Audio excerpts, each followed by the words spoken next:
雪茫茫。我们今天非常高兴能够请到久违了的邓丽君小姐来跟大家见面。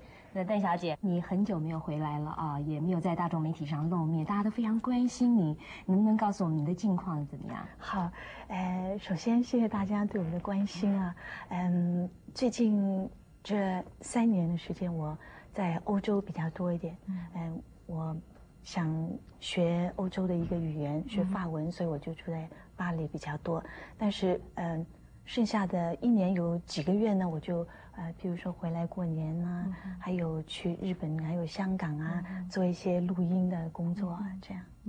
就是你是一个很知名的人物了啊，知名度很高，那么一直都是媒体追逐的对象。那么最近以来，你很少接受媒体的访问啊，可以说是刻意的回避，过着他们说是半隐居的生活，最主要的原因是什么？我想也没有说刻意去回避啊，不过我觉得好像，演艺人员啊，在年轻的时候呢，可以多一点曝光啊，我好像到了一个年龄，应该好像比较，稍微收敛一点，我是这样觉得，所以呢，就比较很少有参加一些公开的演唱会啊什么之类的。因为你久没有在媒体上露面啊，所以呢，难免有一些捕风捉影的这些报道啦，譬如说我想你大家都很知道染病啦，或者是真的，甚至有死亡的消息。那么像这些你个人有什么感想？可以说已经习惯了。这个传说呢，很多年以前也有过。那么我也是无可奈何，我也不知道该怎么去对付这些。不过我想都是捕风捉影的，到时候只要我活得好好的啊，这些都会一一而破的。对，有些是甚至是关于你个人私生活的这些传闻啊，你也都不澄清。你也是抱着这种清者自清的态度吗？我想这就叫私生活。不过有时候澄清一下会不会比较好一点？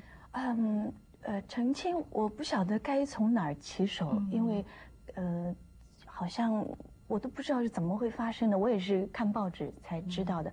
身为知名人物啊，这个心理的压力蛮大的啊，尤其是像这种莫须有的这个罪名或者是一些传言的时候，那你怎么样保持你心理上的这种坚强独立啊，去面对这些？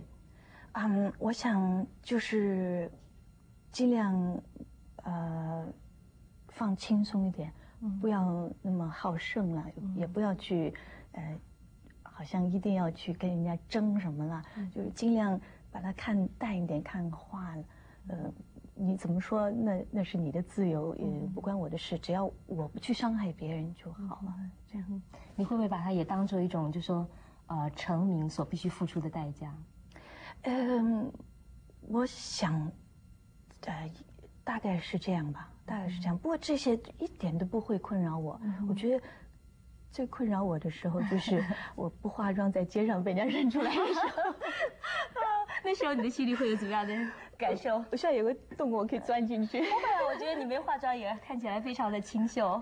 有时候人家问我，都不晓得该说是还是不是，有点不好意思。就这个有时候会比较困扰也。所以是不是就说在某种程度来讲啊，你有时候还是很想保有自己私下的那一面，不被观众所看到的自己私人的生活，可以很自由自在的。私生活，我想，我不知道大家对我私生活那么有兴趣，我不知道。如果以后我想，如果大家有兴趣的话，我可以慢慢的，把我的私生活解释给大家听。我想会这样，因为一直我不知道大家都没有兴趣，我以为每个人对我的歌有兴趣而已。那你这个长久在国外发展啊，那么很多年没有回到国内发展，是不是也因为你想换一个环境？就说没有那么多人这个知道你的，或者是说这样追随你的这种场合？我倒没有想到，我只是觉得呢，我今年已经是39岁了啊，因为从小呢，家庭环境不是很好，所以一直有这个渴望，就是能够多读点书。那么如果我想现在我再不读的话，我恐怕脑筋就不够了，所以我想这个时候多充实一点自己，然后呢，等到我觉得差不多了，我可以再来一次冲刺之类，或者是对我的国家，或者是对我的同胞能够做一点贡献，是这样。你刚刚提到说再冲刺一下，你未来的这个冲刺的计划是什么？你希望能够再做些什么？当然，首先我是很热爱音乐了，我希望能够继续在音乐方面深造了。那么，当然，如果是歌唱家的话，需要很多语言，所以我多学一点语言。那么，我想我能做的就是多在音乐方面下一点功夫，这样。最近有没有什么新的演出的计划，或者是说你就是已经成半退休状态了呢？是半退休，不过还是有点这个蠢蠢欲动。你是都非常的激动啊，能不能谈一谈心里的感受？这2年比较好一点，我还可以稍微比较平定一点来谈这个事情。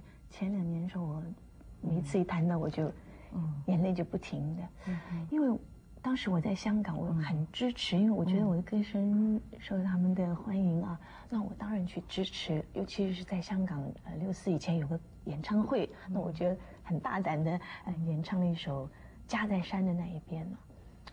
那后来发生64以后，我就觉得很心痛，我觉得是不是因为我们这样支持他，反而让他们得到这样很痛苦的下场，所以我就很难过，所以一直我就心里就不太舒服。这样，那么到今年稍微比较好一点。那么在64的那段期间啊，我听很多到过现场的人都说，那么很多的学生啊，他们到晚上的时候大家三三两两聚在一起就弹唱这个一些台湾的民谣或者台湾的一些流行歌曲啊，特别是你的歌声被唱的很多。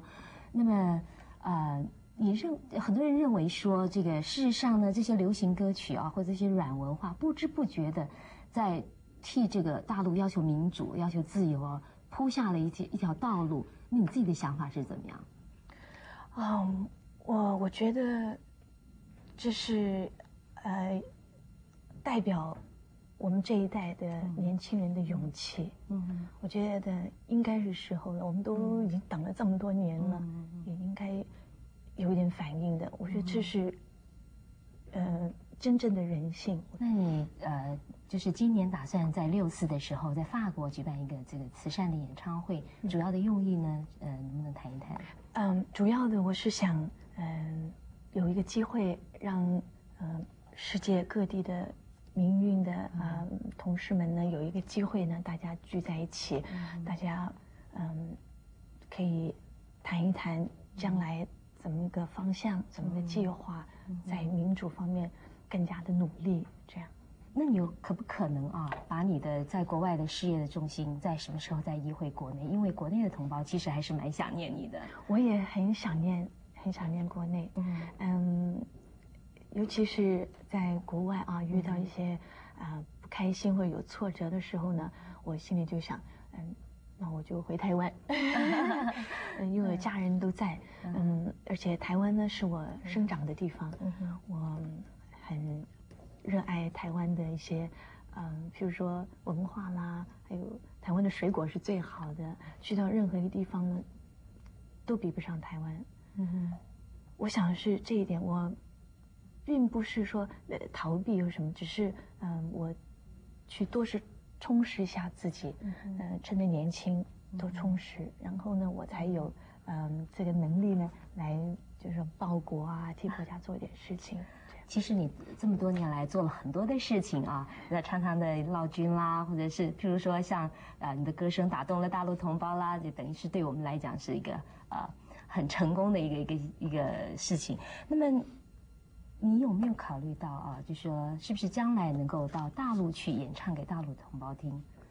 当然我有想到，而且在64以前我也曾经有计划说能够开演唱会在大陆。可是64之后呢，我就没有这个心情说开演唱会，更不要提到说去大陆了。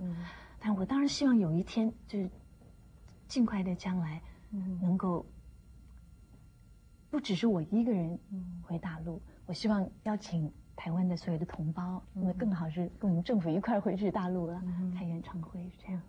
唱了那么多歌能不能举一首你最喜欢的歌，你永远不会忘掉的歌？很多很多，数不清，很多歌呢都很好的作品。我想，如果说近期的话呢，有一首《我只在乎你》呢，给我的很多回忆，很多回忆。因为我只在乎你这首歌呢，是我在日本得到很多奖的啦。哦，那然后呢，我很荣幸的呢，歌词呢是请到盛之小姐帮我写的。那么盛之小姐已经过世了，所以我觉得很荣幸能够在她生前有这么好一个作品。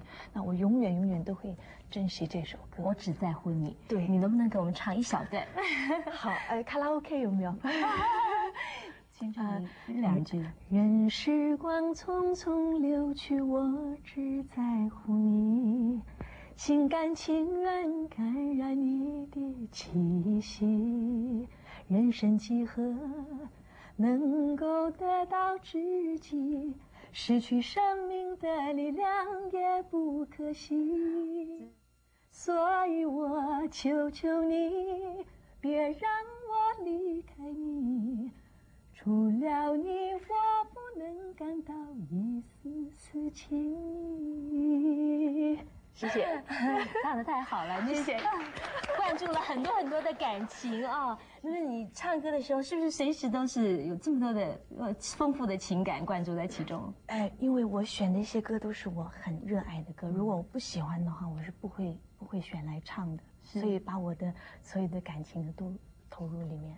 那是不是你现在也有一个我只在乎你的这样子的一个伴侣呢？很多个。不是我只在乎你吗？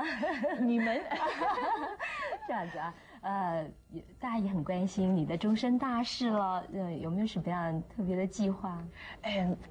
最近因为比较忙一点，还没有这计划。不，我觉得呢，终身大事呢是不能够勉强的。